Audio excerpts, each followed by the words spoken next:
ही वानर सेनाच नाही तर आज खेडेगावात बिबट्या, तरस, कोल्हे, वानर, हरिण हे जंगली प्राणी वावरताना आज आपल्याला दिसतात.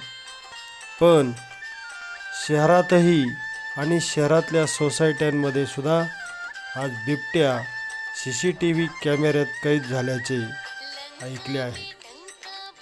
ही सेना आज शहरात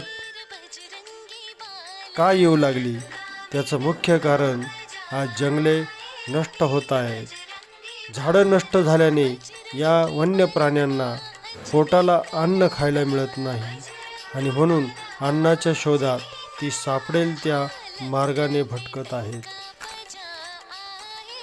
या व्हिडिओमध्ये त्यांच्या समोर त्याला खायला टाकल्याबरोबर ते पटकन खाद्यपदार्थाच्या जवळ येते व मिटक्या मारत ते केळी, शेंगा आवडीने खाते आहे आणि म्हणून जंगलं वाचली पाहिजेत.